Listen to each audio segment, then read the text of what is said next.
E quem também está aqui com a gente no Jornal da Manhã é o Urian Fancelli, mestre em Relações Internacionais pelas universidades de Estrasburgo e Groningen. Aliás, me ajuda a pronunciar esse nome, Urian, que eu aqui não consegui. Aliás, muito obrigada pela gentileza de nos atender neste domingo e também para nos ajudar a entender também todo esse cenário, né, de violência política, dessa polarização que praticamente já tem se tornado uma tendência, né? Não só nos Estados Unidos, mas também em países da América Latina, da Europa. E eu queria começar também falando a respeito dessa violência que marca a campanha, a corrida à Casa Branca. A gente sabe que Joe Biden tem construído sua campanha com declarações de que Trump seria uma ameaça, que precisaria ser parado a qualquer custo. Esse atentado de ontem pode, de alguma forma, ser interpretado como algo que até ganhou força diante dessas declarações do presidente Joe Biden, né? Até motivado por elas. Muito bom dia. Oi, Soraya, bom dia, prazer estar aqui com você. Então, esse tipo de explicação de que isso teria sido consequência de algum tipo de ódio que tenha sido disseminado pela campanha do Joe Biden, é justamente nisso que a campanha do Donald Trump vai tentar se apegar. Então, eles vão tentar, com base nisso tudo, por mais que em um primeiro momento não tenha havido ali uma tentativa de capitalizar em cima disso, então, qual foi o primeiro posicionamento do Donald Trump após esse ataque? Foi de mostrar solidariedade com a família dessas vítimas, né?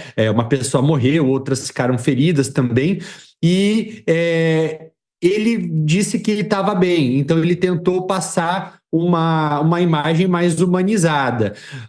Ataques contra o Joe Biden têm surgido, ele tem sido culpado, mas não por ele. Nesse primeiro momento, pelo menos, isso tem acontecido por parte de alguns apoiadores, inclusive até um possível candidato aí à vice-presidência dos Estados Unidos tem dito que esse tipo de discurso do Joe Biden dizendo que o Donald Trump tem que ser parado a qualquer momento, que esse fascismo tem que ser derrotado, é o que tem incentivado esse tipo de ataque.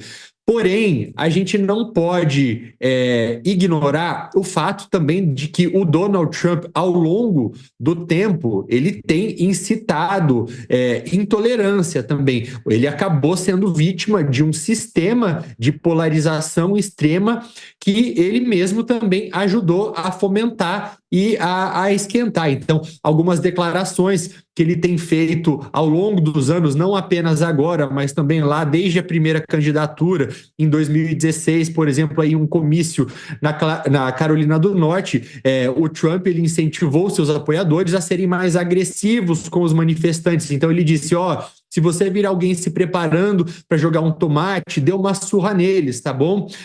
Ok, apenas arrebente com eles. Eu prometo que eu pagarei pelas suas despesas legais.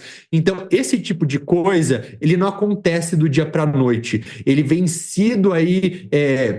são ingredientes que são adicionados a essa panela de pressão ao longo do tempo, mas o que tudo indica, e a gente tem que evitar ao máximo apelar para teorias conspiratórias, é que até o momento a informação de que se tem é de que tenha sido um evento isolado de uma pessoa que, enfim, agiu por conta própria até então. Para fazer uma análise mais detalhada de que se houve outros envolvidos ou não, a gente vai precisar de mais informações.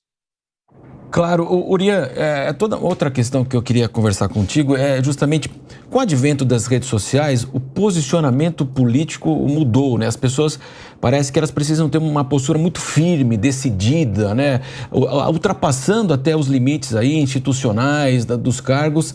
A gente está observando isso não apenas nos Estados Unidos, no Brasil, o mundo afora.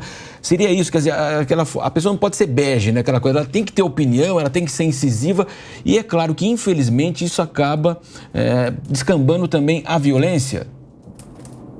Com certeza, Marcelo, existe até um aspecto psicológico que ajuda a explicar isso, esse fanatismo. Existe uma uma teoria da psicologia chamada teoria da dissonância cognitiva, que afirma que as pessoas buscam, acima de tudo e constantemente, protegerem o próprio ego.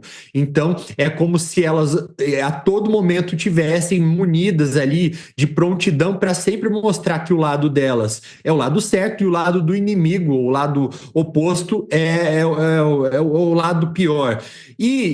Por que a gente fala que a polarização extrema, né, um pouquinho de polarização na sociedade, isso acaba sendo até benéfico, porque ajuda a promover o debate, discussão de ideias. Então, como toda a sociedade enriquece e consegue sempre chegar aí a um resultado melhor que tente agradar ao maior número possível de pessoas. Quando a polarização extrema toma conta, você vai gradativamente eliminando todas aquelas opiniões do meio, do centro, do bom senso, que vão pegando elementos positivos dos dois lados do espectro político. Então, com as redes sociais, as pessoas elas tentam basicamente mostrar isso, que elas estão do lado certo da história, sendo que nem sempre o lado delas é o lado correto também. Também participa conosco nesse Jornal da Manhã o professor de Direito Internacional da FMU, Manuel Furriela. Professor, muito bom dia para você. Queria pegar um gancho até da resposta do Urian a respeito de como o Trump se posiciona, né, como esse antissistema, algumas críticas normalmente que ele faz frente à democracia, frente às instituições. Você acredita que esse atentado pode reforçar ainda mais esse discurso da campanha republicana? Sem dúvida, uma das diferenças que eu vejo em relação a este cenário e outros atentados que outros candidatos sofreram durante a campanha, inclusive o ex-presidente brasileiro, o ex-presidente Bolsonaro, tem uma proximidade de comoção. Em todos esses cenários, a comoção ela movimenta os eleitores. A gente viu nas eleições do Equador, por exemplo, que houve uma completa mudança de cenário quando atentados foram organizados a candidatos. Isso é comoção, isso acontece. No caso brasileiro, nós tivemos uma influência também naquele cenário, a gente pode depois analisar um pouco melhor isso, mas aqui eu acho que é um pouquinho diferente. No caso de Donald Trump, como ele já constrói como um grande comunicador, que a gente sabe que ele é, todo um discurso a respeito de como ele se apresenta, e dentro desse discurso ele se mostra como perseguido, vítima, ou que tentam impedir a sua candidatura. Não estou analisando se é verdade ou não. Meu ponto aqui é só a gente analisar nesse contexto do discurso dele. Isso encaixa muito bem. Então, veja só, ele com as questões judiciais que tem feito com que ele alegue que tem tido problemas para continuar sua candidatura, e isso é uma forma de impedi-lo a chegar ao poder, você encaixa este atentado também dentro deste cenário. Então, serve muito bem a este contexto. E se a gente acompanhar todas as imagens e, ao final, ele se reerguendo logo depois, que é alvejado, o punho em riste, em um discurso, mostra que ele é batalhador, que ele está brigando pela candidatura dele. Então, eu acho que no cenário atual, ainda mais veste no discurso do próprio candidato, além propriamente dos fatores de comoção ou das questões que ele tem toda a razão de propriamente apresentar-se como aquele que foi objeto de um ataque terrorista, de um atentado, mas dentro do seu discurso. Eu acho que é um cenário muito mais completo para esta candidatura do que para outras que a gente vai analisar o mundo afora. E dentro dessa complexidade, professor Furriela, né, um fuzil AR-15 a 120 metros, também isso é uma demanda justamente dos democratas, a questão das armas. Mais uma vez, isso virá à tona, professor? É um discurso que tem sentido. Aliás, a questão dos armamentos nos Estados Unidos, a liberação das armas, o acesso fácil a armamentos, sempre é uma questão importante e não é de hoje, né? Você tem até discussões como tiros em Columbine, que foi um grande impacto que teve na sociedade americana na época, essas questões que acontecem com certa frequência de adolescentes que pegam as armas dos pais e vão para a escola e praticam atentados contra um colega, contra um professor ou numa situação de bullying, só para a gente ilustrar como a sociedade americana tem um assunto complexo sempre em relação a acesso às armas. Agora, neste caso em específico aqui, eu acho que esse discurso, pelo menos por enquanto, mesmo que os democratas queiram trazer, e provavelmente vão trazer porque querem diminuir um pouco o impacto eleitoral desta questão e trazendo uma bandeira deles de desarmamento, também aqui para discussão, apesar disso eu acho que vai ficar em segundo plano, porque independentemente de qualquer questão de acesso ou não, o fato é que o atentado em si, o ato de agressão, a tentativa de assassinato que vão ficar de fundo. Então não acredito que num primeiro momento o público americano vai associar acesso às armas ao atentado em si, entendendo que o atentado poderia inclusive ocorrer mesmo que houvesse uma maior restrição ao acesso de armas. Acho que a correlação direta não vai vir neste momento, apesar do assunto ser muito importante. Queria chamar o Urian novamente para conversar aqui com a gente.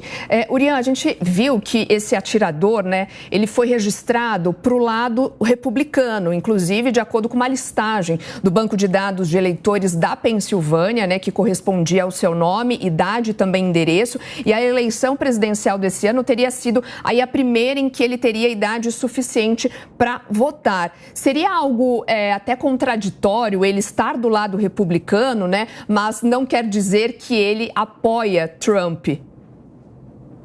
Na verdade, Soraya, acaba sendo o oposto. Se o que ele queria era impedir uma candidatura do Trump, ele pode ter se filiado ao partido para poder votar em algum outro candidato para impedir que ele sequer chegasse a ser o candidato do Partido Republicano.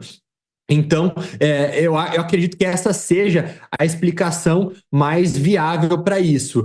Tem algo em relação a essa pessoa que fez o ataque que me chama a atenção também, que é o fato de ser um cidadão americano. O Donald Trump tem até agora, em todo o seu discurso, culpado a violência, a criminalidade que acontece no país em imigrantes. E o fato de que isso tenha sido feito por um cidadão norte-americano é uma maneira também de desconstruir essa ideia que ele tem tentado defender, né, esse discurso anti-imigração, e que poderia, inclusive, ser usado pela própria campanha do Joe Biden, porque nesse primeiro momento nós vimos uma postura mais solidária, então, do Biden, que, inclusive, de acordo com a Casa Branca, até mesmo já falou com Donald Trump. A Kamala Harris fez uma declaração também nas redes sociais dizendo que estaria rezando aí para uma melhora do Donald Trump, mas fato é que o Trump vai, em algum momento, começar a usar isso politicamente, e a campanha do Biden vai se ver obrigada também a ter uma postura nesse sentido. Então, algumas das coisas que a gente pode esperar por exemplo, uma condenação da violência e reforçando esse compromisso com a democracia, com o Estado de Direito, chamando a atenção para os perigos dessa polarização extrema, argumentando que essa tentativa de assassinato, mesmo que contra um oponente político, isso significa, isso mostra os riscos dessa divisão, dessa retórica política tão violenta, né? Então, isso deve começar, sim, a acontecer ao longo dos próximos dias. Fabrício Naitsky, nosso editor justamente de internacionais, então estamos recebendo Urian Fancelli e também o professor Manuel Ferruela. Por favor, Fabrício. Urian, bom dia para você, é um prazer falar com você novamente. Queria saber o seguinte, a gente fala aqui de campanhas presidenciais nos Estados Unidos, um clima político nos Estados Unidos cada vez mais pesado, isso principalmente desde 2016, quando Trump concorreu e ganhou pela primeira vez lá contra Hillary Clinton. Agora, depois desse ataque de ontem, o clima ainda mais pesado. É possível desinflar essa tensão nos Estados Unidos? Como que isso aconteceria? Olha, Fabrício, essa pergunta é maravilhosa. É possível, mas eu não acredito pessoalmente, se eu tiver que arriscar, que isso vai acontecer. até porque o que a gente tem observado até agora por parte do candidato, por parte do Trump, pelo menos, tem sido uma campanha bastante agressiva, que ele tem mesmo ido para o embate em relação ao Joe Biden. Se em 2016 ou em 2020, pelo menos, os candidatos pelo menos se cumprimentavam no debate, o que a gente tem visto até então tem sido demonstrações aí de um distanciamento e polarização ainda maior do que antes. A gente precisa medir também até que ponto essa atitude dos eleitores, dos apoiadores dos dois lados vão ser também validadas pelos próprios candidatos. Então, a gente já tem visto também nas redes sociais postagens de apoiadores do Donald Trump também culpando o Joe Biden por esses ataques, e eu acredito o que vai dizer para que caminho isso vai andar também, vai ser se o Donald Trump vai validar esse posicionamento dos candidatos, dos apoiadores. Então, a partir daí, eu acredito que a gente vai conseguir medir se vai haver uma distensão dessa polarização, mas eu arriscaria dizer que não. Eu acredito que vai para o caminho oposto. Nessa linha, professor Furriela, né, que o Fabrício perguntou, o Urian está debatendo também, o mundo ideal seria o seguinte: uma reunião Trump e Biden, depois eles saem para dar uma declaração, repudiando tudo isso, acalmando aí um discurso de paz entre os seus eleitores. Esse seria o mundo ideal, mas o mundo político não vai permitir uma reunião como essa, professor? Eu acho que é um pouquinho difícil, né? Veja só, né? A gente tem até um exemplo positivo, bem na linha do que você está dizendo, que é a sucessão de poder no Reino Unido. Nós tivemos a saída de um primeiro-ministro conservador, eles aí após tantos anos no poder, e de uma forma muito cortês se dirigiu ao novo que está assumindo, que é o trabalhista, que também, da mesma forma, respeitou muito quem está saindo. Então, toda essa urbanidade, toda essa forma de condução é dessa forma que deve ser conduzido, mesmo com tanta oposição. Até porque no Reino Unido nós também tínhamos um cenário muito aguerrido, uma disputa muito grande, principalmente por conta da saída do Reino Unido da União Europeia, como a gente lembra, com esses dois partidos com visões tão diferentes. Mas manteve-se uma linha democrática, uma linha de respeito. Então, a gente espera que esse exemplo tão recente também sirva no mundo todo. Mas, infelizmente, eu acho que vai ser muito difícil a gente construir algo desse gênero neste cenário. Até porque os dois candidatos, eles estão com as suas equipes analisando como se posicionam daqui para frente. Donald Trump está num cenário mais confortável, ele foi vítima do atentado, encaixa no discurso dele conforme eu mencionei, então acredito que a partir daí ele consiga construir uma apresentação que o beneficie eleitoralmente neste momento, não é? Agora, Joe Biden é que tem o cenário oposto. Como ele vai se posicionar nesse momento? Qual vai ser o discurso? Além da solidariedade, do apoio no primeiro momento, que é o que se espera dele, até mesmo porque ele está no cargo de presidente e não somente a candidato, isso já veio, isso vai se consolidar. Mas em relação a discurso agora, para brigar, para ganhar, para vencer do seu oponente, como ele vai construir isso? Esses são os cenários difíceis. E eu acho que são tão opostos que, infelizmente, imaginar os dois em discurso conjunto, condenando atos de violência e extremismo é algo, infelizmente, improvável, ao contrário do que eu acabei de mencionar que aconteceu no Reino Unido. Urian, há informações de que o responsável pelo atentado foi alvejado, morto também pelos agentes de segurança, e relato de outras pessoas que acabaram sendo feridas até com gravidade. O próprio Donald Trump utilizou as suas redes sociais, estendeu suas condolências à família da pessoa que compareceu a seu comício, foi morta, e também escreve a família de, abre aspas, outra pessoa que ficou gravemente ferida, fecha aspas, Essa informação de que um apoiador de Trump foi ferido, ou que faleceu, traz ainda mais gasolina a toda essa tensão? Eu acho que, acima de tudo, Soraya, isso deixa muito evidente o risco que essa democracia americana está sofrendo agora, porque você sair da sua casa para apoiar um candidato em quem você acredita, independente de quem seja, se é um candidato democrata, se é um candidato republicano, e você perder a sua vida por expressar esse apoio, mostra que a situação não está segura. Então, deixa tudo ainda muito mais preocupante, porque a gente não está falando também de qualquer país, é a maior democracia do planeta, a maior superpotência.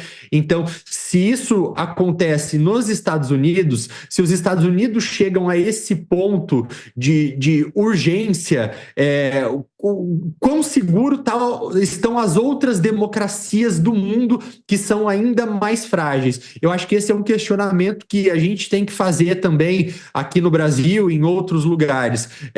A polarização, isso é um sintoma dessa polarização extrema. Ela chacoalhou essas bases democráticas americanas. Eu até comentei agora há pouco com o nosso correspondente Luca Bassani, queria ouvir também dos nossos especialistas se vocês acreditam que essa polarização já está virando até tendência, né? Seja nos Estados Unidos, na América Latina ou ainda mesmo na Europa, quando duas forças políticas acabam dividindo a sociedade. Professor Manuel Furriela, por favor, você pode começar. Sem dúvida, né? A gente encontra esse cenário mundo afora. Os extremos, eles têm se destacado, e esse é o problema, né? A questão não é as pessoas, os países, os eleitores caminharem no sentido de esquerda ou de direita. Isso se ainda fizer sentido, essa divisão, né? A gente até pode discutir essa situação. Mas em termos de ter opções diferentes, isso é parte da democracia, é parte de uma escolha de momento, e cada um tem um posicionamento. E dependendo do momento histórico do país, às vezes caminha-se melhor de uma forma ou de outra. A alternância do poder, veja no Reino Unido, como eu mencionei, em outros países, também é algo que geralmente é muito produtivo. Agora, o que não se pode aceitar é que parta-se para atos de violência, atos de terrorismo, que eu repito, que pode até ser o caso aqui, a gente pode classificar em certos aspectos dessa forma, né, que são atos que geram grande repercussão, impacto, chamam a atenção de posicionamentos nada democráticos por parte de quem pratica esses atos. Então, a gente tem aqui um cenário internacional, infelizmente, mundo afora, com muitos exemplos de situações desse tipo. Aqui foi o caso extremo, onde tentou-se, né, assassinar um candidato à presidência da República. A gente não tem dúvida nenhuma de que o objetivo maior era esse.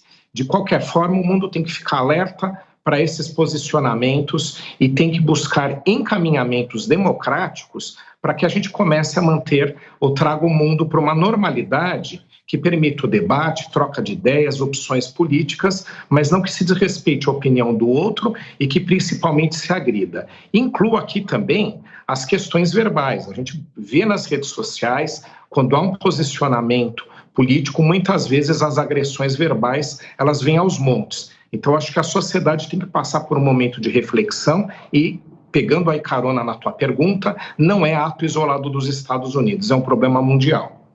Urian, também queria te ouvir a respeito disso, ainda que você já tenha comentado, né? A gente sabe que depois desse atentado várias repercussões, né, surgiram nas redes sociais, mas há uma diferença clara, né, de como essas pessoas se pronunciarem. Então, o lado do integrante do Partido Republicano demonstrando, claro, apoio a Donald Trump, reagindo com consternação, pedindo, né, que ele melhore logo, com orações, até se dirigindo a ele como já o presidente Donald Trump. Do lado dos democratas, eles fazem apenas as menções à violência, repudiando a violência política, o chamando de ex-presidente, né? Tá bem clara, de fato, essa polarização que a gente falava há pouco. Soraya, e é muito delicado, principalmente para os democratas, porque como existe agora uma lupa em cima deles, em cima dessas reações, então, como o presidente Biden vai reagir em relação a tudo isso, a vice, a Kamala Harris, até outras pessoas que ocupam cargos eletivos, né, outros democratas, eles não podem, nesse primeiro momento, pelo menos, parecerem oportunistas. Então, eles têm que tomar cuidado. Eu acredito que até então eles têm tido esse cuidado em tentar não apontar dedos, têm tentado mostrar aí, talvez até mesmo uma superioridade moral no sentido de entender que diferenças ideológicas, políticas têm que ser deixadas de lado nesse primeiro momento, porque a democracia não deveria ser isso, né? Ela não deveria envolver o uso da violência para fins políticos. Então, eu acredito que é também uma maneira deles se protegerem de possíveis críticas e possíveis percepções de oportunismo por parte da população, porque também isso não seria bem visto, principalmente por aqueles eleitores moderados que ainda estão indecisos e vão ser bastante disputados nas próximas semanas, nos próximos meses, pelos dois lados. Jornal da Manhã, cobertura do atentado a Donald Trump. Fabrício Naitsky, agora você, Fabrício. Pois é, Matos, queria trazer aqui primeiro uma atualização, uma postagem feita agora há pouco pelo ex-presidente Donald Trump pela Truth Social, a rede social que ele participa. Ele diz o seguinte, comentando em relação ao ataque de ontem, abre aspas, obrigado a todos por seus pensamentos e orações ontem. Foi Deus e apenas Deus que preveniu o impensável de acontecer. Nós não iremos temer, mas sim permanecer resilientes em nossa fé e desafiantes face ao mal. Nossos pensamentos estão com as outras vítimas e suas famílias. Nós rezamos pela recuperação daqueles que foram feridos e vamos guardar em nossos corações a memória do cidadão que foi brutalmente morto. Neste momento, é mais importante do que nunca que nós permaneçamos unidos e mostremos nosso verdadeiro caráter como americanos, permanecendo fortes e determinados e não deixando o mal vencer. Eu realmente amo nosso país, amo vocês e espero falar com a grande nação nesta semana em Wisconsin, fecha aspas, esse Donald Trump falando agora há pouco pela Truth Social, a rede social que é criada por ele e seus apoiadores desde que ele deixou o X, o antigo Twitter, já há alguns anos, logo após sair da Casa Branca. Eu queria aproveitar essa publicação do Donald Trump feita agora, questão de minutos, e perguntar tanto para o Urian quanto também para o Manuel Furriela o seguinte, a gente sabe que Trump ganhou, de certa maneira, um apoio ontem depois desse ataque. A violência gera um certo apoio ao candidato, mas Trump tem uma característica de ser uma figura populista e que tem um contato muito próximo com o povo. A gente lembra das cenas em Nova York durante seu julgamento nos últimos meses, quando todos os dias ele descia da Trump Tower antes de ir para o tribunal e interagia ali com os seus apoiadores que ficavam na porta, muito parecido com o cercadinho que a gente viu no Palácio da Alvorada durante o governo Bolsonaro. E agora, certamente, a campanha de Trump vai precisar mudar no sentido de segurança. Vai muito provavelmente ter que diminuir um pouco desse acesso, dessa proximidade com o público, com os eleitores. Nesse aspecto, será que de repente Trump pode ter uma dificuldade maior nesse contato com os eleitores e, consequentemente, ter uma dificuldade maior em conquistar novos votos? Eu não vejo o próprio impacto. Desculpa, por favor, professor. A conseguir votos por conta realmente dessa circulação de forma diferente, menos próxima das pessoas, né? Até porque ele tem outros capitais aí políticos que a gente sabe que são muito grandes, muito elevados, ele tem todo um discurso que encaixa, inclusive, com o momento do atentado. Mas a questão de circulação, de segurança, com certeza vai ter que ser modificada. Inclusive, é de se observar aqui que a gente fica surpreso. Eu estava assistindo o comício bem na hora do atentado, porque estava sendo transmitido por várias emissoras diretamente dos Estados Unidos, né? Transmitido ao vivo, e ali aquele momento deixou todo mundo muito surpreso, não se entendia o que estava acontecendo. Imagino quem estava lá, né, propriamente, como foi ainda mais surpreendente do que quem assistia pela televisão. De qualquer forma, o que eu observo aí é que os serviços de segurança vão ter que refletir. Mesmo o atirador não estando ali no raio de ação ou de proteção, né, da região do comício, porque primeiro imaginava-se que ele fazia parte do público e depois descobriu-se que ele estava no telhado de um outro imóvel, pelo menos é o que se sabe até o momento. Mesmo assim, houve uma falha enorme. O que traz para a gente duas dúvidas. A primeira é se efetivamente é dessa forma que o serviço de segurança tem que trabalhar, e a outra é se a gente não tem outros grupos envolvidos que o ajudaram a burlar o sistema de segurança, o que seria ainda mais grave. Então, pode ser tanto aquela expressão lobo solitário agindo, como você pode ter alguma organização apoiando que o ajudou a burlar o sistema de segurança e praticar esse ato. Então, a gente tem dois efeitos respondendo à sua pergunta. Primeiro, essa reflexão sobre segurança e sobre eventual atuação de grupos externos. E a outra é que tem que mudar a campanha também, mas eu não vejo tanto impacto em termos de resultado, mesmo ele tendo esse caráter populista e de proximidade com as pessoas ou com o cidadão em circulação. Eu acho que isso não repercute em votos para ele neste cenário atual, mas sim em uma outra forma como ele vai ter que conduzir a campanha, e ele se vira muito bem em comunicar-se, como a gente sabe bem, de outras formas, de outras maneiras. Fabrício, eu iria nesse sentido também, dizendo que eu acho que, primeiro ponto, o populismo, ele não se resume a uma proximidade física com as pessoas, mas sim naquela mensagem principal, ou seja, no embrulho, como essa mensagem é entregue. E como que ela é entregue no populismo? Essas pessoas se colocam como os únicos com legitimidade para governar. Então, se por um lado pode até ser que ele pudesse, por conta de um maior distanciamento físico, perder algumas oportunidades, por outro lado, eu vejo que surgem novas oportunidades. Então, outros elementos que o Donald Trump poderia explorar. E alguns deles a gente já consegue observar nesse discurso que você trouxe para a gente agora, nesse último posicionamento do Trump, na Truth Social, né, que é a rede social criada por ele. Então, o que ele coloca nessa fala? Ele, por exemplo, ele coloca Deus do lado dele. Então, ele fala que ele foi salvo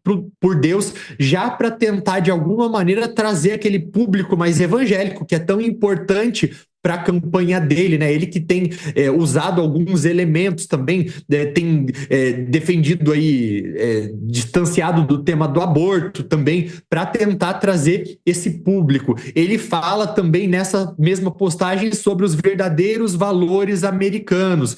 Ele fala sobre o mal vencer, ou seja, ele coloca o bem contra o mal, ao mesmo tempo em que ele se coloca do lado do bem. Então, o outro lado é o lado do mal. Então, ele ajuda a polarizar ainda mais.